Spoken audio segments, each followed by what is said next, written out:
لەگەڵدا دەبێت کە وردەکاری و گفتوگوی زیاتر لەگەڵ ئەودا دەکەم بەڕێز هاناشوانە کە لێرە وەکو ئەندامێکی نێو کەمپینەکە ئامادەیە. هاناخان زۆر سپاس بۆ ئامادەبوونت. کەمپینەکە بۆ ماوەی 7 ڕۆژ بەردەوام بوو. ئەمڕۆ کۆتا ڕۆژێتی لە ماوەی 6 ڕۆژی ڕابردوودا کەمپینەکە چۆن بەڕێوە چوو؟ هەڵبەتە کەمپینەکە لەسەر دوو ئاست دەستی پێکرد، ئاستێکی جەماوی و ئاستێکی میدیایی. بە خۆشحاڵیەوە و بە سوپاسەوە ژمارەیەکی زۆر لە کەناڵە میدیایەکان هاوکار بوون لەگەڵمانە کە لە ڕۆژانی کەمپینەکە یاخود چالاکیەکانی کەمپینەکەیان ڕووماڵە کرد. هەندێک جار ئەمان بینی کە زۆرینەی بەڕێزانی کارمەند لەو کەناڵانەیە وەکو هاوکاریەک وەکو هاوپشتێک لەگەڵمانە ئامادە ئەبوون لەوێ. ئەمە زۆر جێگەی خۆشحاڵی بوو بۆ ئێمە. هەندانێکی زیاتریش بوو بۆ ئەوەی کە لە ڕووی میدیایی بتوانین بە کواڵەتیەکی باشتر هەر لە یەکەم ڕۆژی کەمپینەکەەوە هاشتاکی بابەیەکەوە پشتیوان بین بۆ کۆتایی هێنان بە کوشتنی ژنانمان ڕاگەیاند و کەسانێکی زۆر هاشتاگەکەیان شێر کردوەوە لە سۆشیال میدیا دەنگدانەوەی هەبوو پرسیاری دروست کردبوو بۆ ئەم هاشتاگە لەم کاتەیە. هەڵبەتە کەمپینەکە دوای ئەوە هات کە باوکی دوو خوشکە چەمچەماڵێکە ئازاد کراوە لە دادگا باز لەوە کراکە تاوانباری سەرەکی برایەکیانە کە ئێستا دیار نییە و ئەگەریشی هەیە خوار 18 ساڵ بێ تەمەنی، چونکە خۆ دەزانین لە یاسای سزادانی کارپێکراودا ئەو کەسانی خوار 18 ساڵن تاوانێک ئەنجامەدەن سزایەکی سوکرا وەرئەگرن. بۆ دەربازبوون لە سزاکە ئەوان باسییان لەوە کردووە کە ئەو برایان بکوژە ڕاستەوە خۆکەیە. لە دوای ئەوە کە بەڕێز قوبات تاڵبانی نیگەرانی خۆی لە وتارەکە دەربڕی سەبارەت بەوە و جۆرێک لە هەنگاوی نوێی ڕاگەیاند بۆ ئەوەی کە کۆمەلگا هەمووی بەیەکەوە ئەم ژنکوژانە ئەم تاوانبارانە دەستگیر بکاتوە سزای یاسایی بدرێن. ئێمە کەمپینەکەمان ڕاگەیاند. کەمپینەکە کۆمەڵێک ڕێکخراوی جیاواز تەنها ژنانین، ڕێکخراوی ژینگەیمان لەگەڵا، ڕێکخراوی مرۆڤ دۆستمان لەگەڵا، ڕێکخراوی نێونەتەوەیمان لەگەڵا، کۆمەڵێک ڕێکخراوین بەیەکەوە. بەڵام من بە خاڵێکی ڕۆشنی خەباتی کۆمەڵایەتی ئەزانم، چونکە کەمپینێکی گەورەش بوو لە سەرەتا زۆر یەکگرتووی پێوە دیار بوو، زۆر هاوڕایی پێوە دیار بوو و کەمپینەکە هەر یەک لە لای خۆیەوە وەکو ئەرکێکی سەرشانی هەوڵی ئەیا بۆ کەمپینەکە کە سوکاری دەوروبەری بە کەمپینەکە ناسان. ئیتر ڕێکخراومان هەبوو بۆ نمونە لە هەڵەبجە بوو، ڕێکخراومان هەبوو لە شارە زوور بوو، هەموو ڕێکخراوەکان لە ڕانیە بوو لە هەر شوێنێک بێ ئەو ڕێکخراوانە کە لەگەڵمانە بەشدار بوون هەوڵیاندا کەمپینەکە سەرخەن. چەند چالاکیەکمان کرد. یەکێک لەو چالاکیانە کە زۆر خەمهێن بوو بەڕاستی وێنەی ئەو ژنانە بوو کە کوژراون. ژمارەیەک لەو ژنانە لە نمایشەکان نمایشکرا زۆر بەڕاستی بیرهێنانەوەیکی غەمگینانە بوو بۆ تاوانی کوشتنی ژن. باشە هاناخان لە ئێستادا لەنێو کۆمەڵگەی کوردیە زیندوێتیەک دەبینێت. لەگەڵ زیندوێتیەکە ڕای جیاوازیش بەدی دەکرێت. بێگومان ڕاجیاوازەکان هۆکارێک نین بۆ ئەوی کەڕات بکرێنەوە. لەگەڵ ئەوەی کە ئەم کەمپینە ڕاگەێنراوە و خۆت باسی لێوکە لەگەڵ چەند ڕێکخراوێکی دیکە کە تەنها ژنان نین، لەگەڵ لەسەر ئاستی حکومیش خودی قوبات تاڵبانی جێگری سەرۆکی حکوومەتی هەرێمی کوردستان هاتوۆتە سەر ئەم بابەتە. لە پێشتریش سەرۆک مام جەلال بە هەمان شێوەدا کاری سەرسەختی مافی ژنان بۆ. بەڵام لە نێو پەرلەمانی کوردستانە دوێنێ ناکۆکیەک لەسەر پرۆژە یاسای تایبەت بە توندوتیژی خێزان هاتە ئاراوە. بەشێک باسییان لەوە دەکرد کە خاڵەکانی لەگەڵ کۆمەڵگەی کوردی لەگەڵ شریعەتی ئیسلاما یەک ناگرێتەوە. دەمەوێت بزانم ئێوە تێبینیتان لەسەر ناکۆکیەکانی دوێنێ چی بوو؟ فعلەن ئەوەی کە چۆتە نێو پەرلەمانەوە داخوازی ژنان بوو یاخود جۆرێک لە نایەکسانی لە نێوان ڕەگەزدا دروست دەکات پرۆژە یاساکەی ئەو پێتان چۆن بوو؟ ئەم پرۆژە یاسایە تعدیلێک کرا لە زۆرینەی بڕگە و بابەتەکانی یاسا کارپێکراوەکەی پێشووە لە هەرێمی کوردستانە. من ئەمە بە تەواوەتی ببڕێنمەوە، چونکە هیچ شتێک لە هەرێمی کوردستانە کە معارض بێ لەگەڵ دەستوری کارپێکراوە دەرناچێت ئەگەر معارض بێ لەگەڵەیە. و خۆشمان ئەزانین کە زۆرینەی سەرچاوەی نووسینەوەی دەستور شریعەتی ئیسلامە، کەواتە هەر بابەتێک لە یاسایەکە هەبێ ئەو کەسانی کە یاساکەیان داڕشتووە درکی تەوابیان بەوە هەیە کە نابێ هیچ شتێک لە یاساکە هەبێ کە دژ بە دەستور بێ و فعلەن وایان کردووە. ئەوانە کەسانێکن کە دایان ڕشتووە پسپۆر شارەزا و دادوەری تیا بووە، لیژنەی زانانی ئاینی تیا بووە و پرسوڕا بە خەڵک کراوە، بە شارەزایانی یاسایی لە دەرەوەی دەستگا پەیوەندیدارەکان کراوە. ئەم یاسایە هیچ بڕگە و بابەتێکی تیانی ئەگەر کەسێک یاخود بە ڕێزێک خوێندنەوەیکی قوڵ بۆ یاساکە بکەوە بە جوانی درکی لێ بکە ئەبێ دیفاعی لێ بکە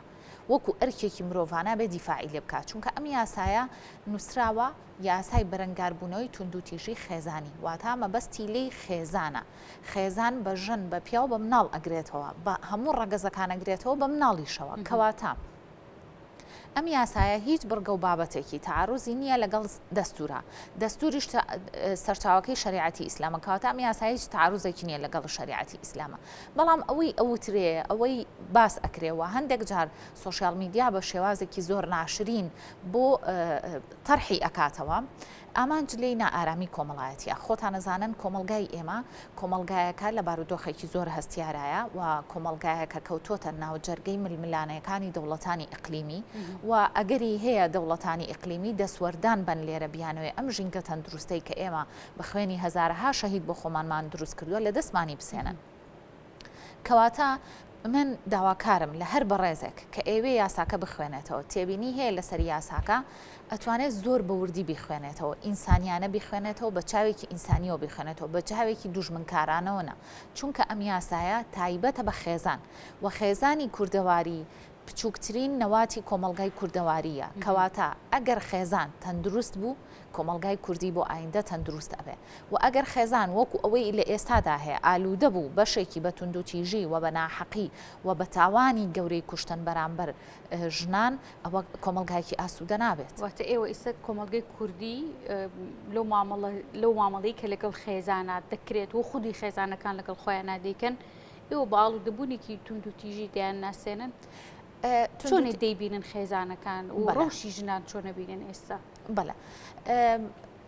لە دوای هاتنی کۆرۆناوە مەسلەی توندوتیژی وەک کۆرۆنا وەک پەتایەک بڵاو بۆ لەناو کۆمەلگا بەشەریەکانە بە هەموویەوە لە بەرەوەی خۆتەزانی کۆمەلگا بەشەریەکان هەمووی لە هەر شوێنێک هەبێت کۆمەڵە گۆڕانکاری تونند و خێرای بەسەراهات زۆرینەی کە ئەوانەی کاریانە کرد لە کارەکان دوورخرانەوە بێکاری ڕوویە بە تەکید ئەوەی کە زیاتر یەخەی ئەگرێتەوە ژنانە بێکاری هەژاری و هەروەها توندوتیژی ئەم پەتایە کە هەموو لایەک لە هەوڵی ئەوەیان بۆ ئەوەی ئەم پەتایە کەم ببێتەوە لە کۆمەلگای کوردیا و یەکێک لە شێوازەکانی کەمکردنەوەی مەسلەی بوونی یاسایە یاسا بەرزترین دۆکیومنتە کە پەیوەندیەکان ڕێکەخا و ئەرک و مافەکانیش جیا ئەکاتەوە لەبەرەوە ڕاستە مەسەلەن هەنێک کەس هەیە هێشتا یاساکەی نەبینیەوە باسی ئەکا هەنێک کەس هەیە تونند و خۆی بۆ خۆی کەسێتێکی توندە یاخود کەسێتێکی ڕقا و دواتر کە یاساکە ئەبینێ پەشیمانە بێتەوە ئەمە ئەزمونەمان کردووە پێشتریش لە یاسای ڕێخستنی میدیای ئەلکترۆنیا هەندێک لە پەرلەمانتارەکان هەر نیان بینی بوو ئیمزایان کردبوو بەمەرجێ یاسایەکە زۆر مەترسیدارە لەسەر ئازادی ڕادەربڕین بۆیە ڕۆژنامە نووسان بە یەک دەنگ بە یەک هەڵوێست یاساکان ڕەت کردەوە ئەوە بۆ خوێندنەوەی دووموسێمی بۆ نەکرا لە ناو پەرلەمانە ئەمەش بە هەمان شێوەیە یاسایەکە بۆ ڕێخستنی کاروباری ژنان یاسایەک نییە بۆ ئەوەی کە دووبەرەکی یاخود نائارامی لە کۆمەلگای دروست بکە بەڵکو یاسا هەمیشە ئەرکی و ئەو دوکمنتەیە کە پەیوەندیەکان ڕێکە خاو ئەرک و مافەکان لە یەکجیاکاتەوە یعنی بەدەر لە هەرێمی کوردستان دەبینین کە ئەو شاراریشی کە کەوتورەتە پارچەکانی دیکەوە بۆ نمونە لە ڕۆژهەڵات لە دوێترین ڕووداوە دەستی پێ بکەین پرسی ژینە ئەمینی هەیە خۆپشاندانێکی سەرتاسەری لە وڵاتە ڕاگەیەنراوە ینی بۆچی بە بەردەوامی لە وڵاتانی ڕۆژهەڵاتی ناوەڕاست بە تایبەتی لە نێو کووردا پرسی ژنان هێندە بە ئاسایی سیر دەکرێت زۆر جار باز لەوە دەکرێت کە بەپی پێویست مامەڵە لەگەڵم پرسی ژینای شانەکراوە لە هەرێمی کوردستانە ئێوە لەسەرم بابەتە ئاڵێن چی کۆمەلگەی کوردی فعلەن لەسەر پرسی ژنان هەمیشە توندوتیژیەکان بێدەنگی هەڵەبژێرن زۆرینەی ڕاستە درود بۆ گیانی پاکی ژینا ژینا بووە سیمبولێکی جوانی بەرەنگار بوونەوە و بووە سیمبولێکی جوانی خەباتی ژنان لە هەر قۆناغێکا بێ هەڵبەتە زۆرینەی ئەو گۆڕانکاریانە یا ئەو شۆڕشانەی کە پایەکانی دواتر بەرەو ئازادی و بەرەو سربەخۆیی تاکەکان و بەرەو ئازادبوونی تاکەکان لە ژێردەستەی و چەوسانەوە دائیمان ژنان دای ئەڕێژێتەوە لە ڕاپەڕینە مەزنەکەی گەلی کووردا ساڵی 1990 یەک ژنان پایەکی سەرەکی بوون ئەگەر ژنان نەبوونایە چ وەک چەکداری چ وەک پایەی سەرەکی شۆڕش و بەشداریکردن لە شۆڕشەکەمان سەر ناکەوت بە هەمان شێوە لە هەموو پارچەکانی تر وایە بەڵێ هەمیشە جۆرێک لە بێباکی هەیە لە کۆمەلگای کوردیا لە بەرامبەر خەباتی ژنان و قوربانی دانی ژنان بەڵام ئەوەی کە ئەم جارە لە دوای کەمپینەکەەوە هەستمان پێکرد ئەوەیە کە